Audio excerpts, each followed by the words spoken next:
Magandang araw sa inyo mga ka-farmlat at mga ka-investors. At nandito tayo ngayon sa bayan ng Santa Maria, Laguna. At ito nakikita ninyo yung area ay flat at napakadami po din ng tanim dito. At bago po ako magpatuloy, huwag niyo po sanang kalimutan mag-subscribe at pindutin na rin ang notification bell para lagi po kayong nauuna sa tuwing mag-upload po kami ng mga bagong video. Ayan mga ka-farmla to, yung sariling sapa dito sa loob ng property na ito.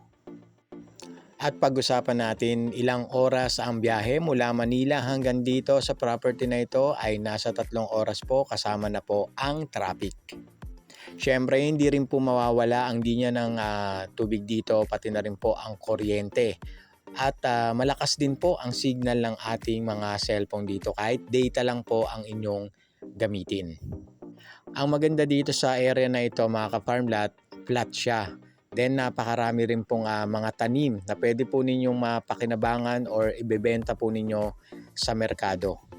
Mga ka-farmlat, yung tanim po dito ay meron pong nyog, lansones, rambutan, saging, mangga at marami pa pong iba. At meron din po itong fish pond mga ka-farmlat. Pati na rin po kasama na rin po sa package yung bahay na nakatirik po dito. At eto na nga mga ka-farmlat, kitang-kita nyo napakaganda ng area na ito, flat na flat at sariwa ang hangin at tahimik po sa lugar na ito. At pag-usapan po natin ang iba pang mga detalye. Ang total area po nito is 1.8 hectares sa halagang 800 pesos per square meter.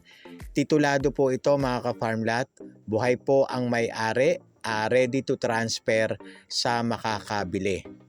Matatagpuan po ito dito sa Santa Maria, Laguna.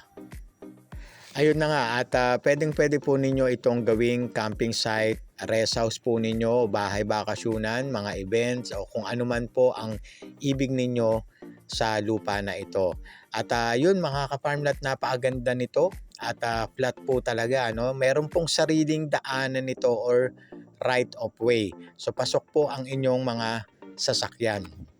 At ito po yung ibang parte ng lupa, may overlooking mountain view at napakarami pong tanim. May right of way nga po papasok dito sa property. Ayan, nakikita nyo kung gaano kaganda, tahimik po, malamig ang simoy ng hangin, maganda po yung ambience dito. So ano pang inaantay ninyo mga farmlat, at tumawag lamang po kayo sa mga numerong naka-flash dyan sa inyong mga screen at mag-set na po tayo ng inyong mga tripping para masilayan ninyo yung bagong property na mabibili po ninyo. At muli, ito po si Jem, ang inyong tagapaglingkod at tagapagbalita ng magagandang property. Magandang araw sa inyo mga ka-farmlat. Have a nice day po. Ingat po kayong palagi.